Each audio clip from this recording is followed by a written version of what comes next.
Today, you're going to start working on a board game that you're going to create that is based solely on your sense of touch, which means you could play this game with somebody who's visually impaired or just for fun with you and your friends with your eyes closed. And so here's some criteria, the things that you're going to come up with and that you're going to make. And essentially what you're going to do is your game is going to be like a tic-tac-toe matching board that you're going to create, and you have to use your sense of touch to create each of the cubes or the tactile engagement objects that you're going to have with it.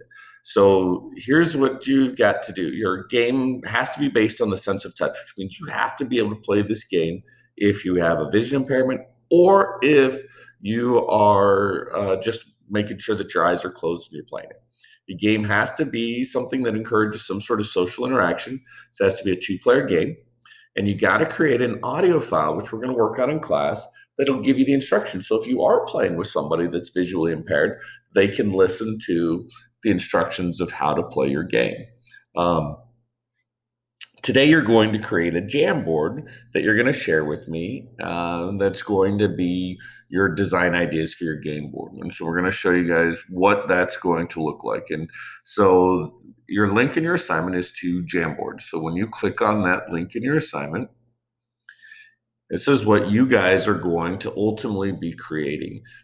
So we're going to go in and you're going to go, these are all the jams that I have. So you're going to go down and you hit the plus key at the bottom right to create a new jam.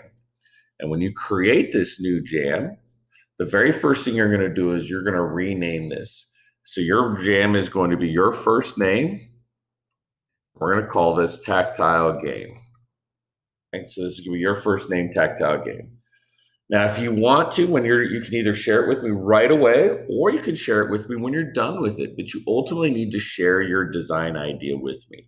And I want you to be really creative and come up with a really cool theme for us. So when you hit this share button, you would hit share and you would put my name in here just to let me know that you're sharing it with me. So here's how your Jamboard is going to work for you. What you're going to need to do is create 8 boxes, 8 cubes, and your cubes are going to be your tactile playing pieces for your game. Now, 2 ways that you can do it. First way, I can click on my pen and I can just draw myself 8 cubes out.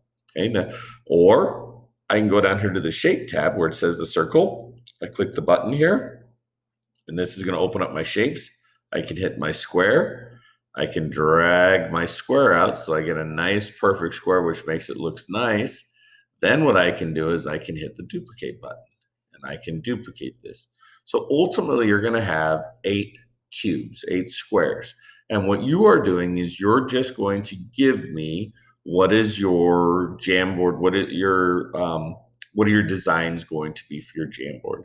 What I want you to do is think of this as like a theme. What is your game going to be about? Is it going to be an NFL themed game and you're going to have all football type stuff in it? Is it going to be a unicorn theme? Is it going to be hockey theme? Is it going to be math themed? Is it going to be movie themed, right? We want to be creative with what we're doing, and we can only use one object or item at one time. So like what I'm saying by that is if you're going to use a number to be raised up, you're not going to just make your cubes 1, 2, 3, 4, 5, 6, 7, 8. Doesn't put any effort into it.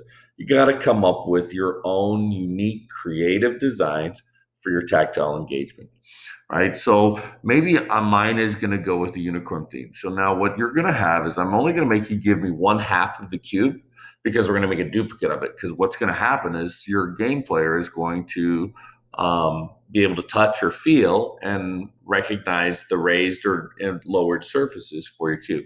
Now I'm going to show you guys here what I'm talking about. So if I've got my cube and I'm looking at a side view now, so this would be my game piece that I'm looking at.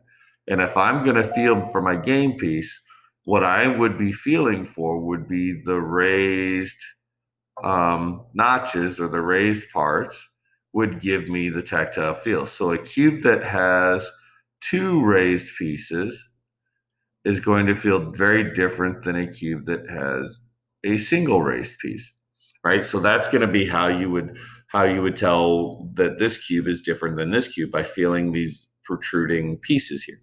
The other way that you can do that is the exact same thing, but instead of raising it, what we could do is cut it out and make it so that it is embedded in. So if I erase this just a little bit, and I erase this just a little bit, then when I've got my cube, I could feel indents,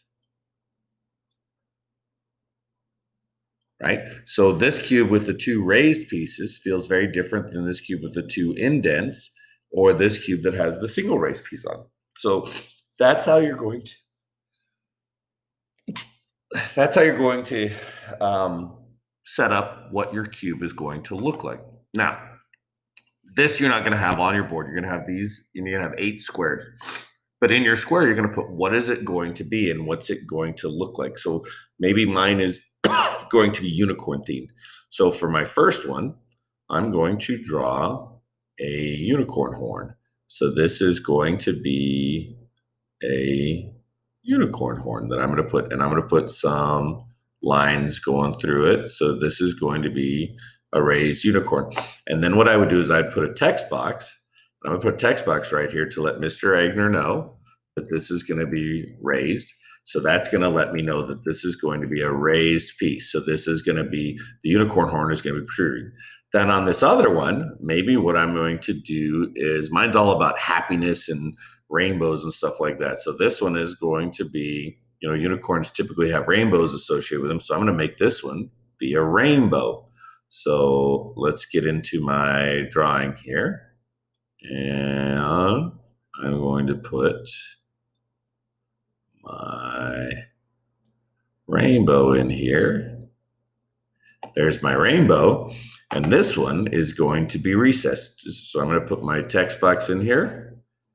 And I'm going to call this recessed, which means that this is going to be, it's going to be inside.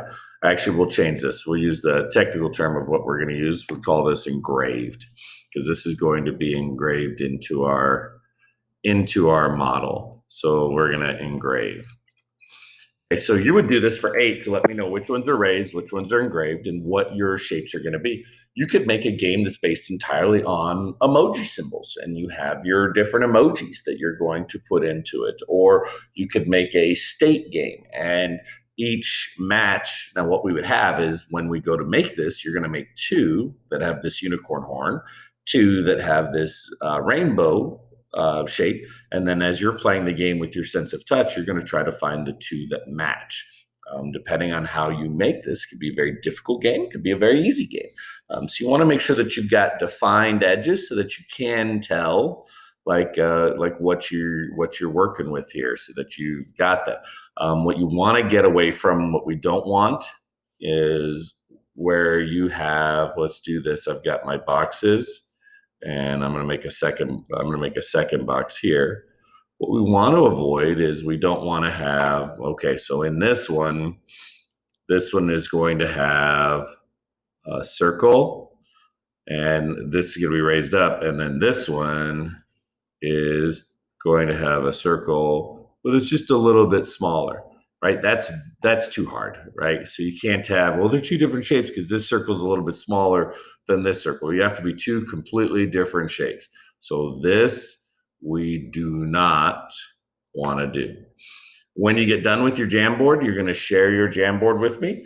And again, you're going to have a total of 8 pieces. 8 pieces. So you have 1, 2, you have to come up with 6 more that are going to have some sort of a theme. 8 pieces, letting me know what the shape is that's inside of it, and is it raised or engraved, so that we know how you're going to build this when you put your game cubes together. Good luck with it today.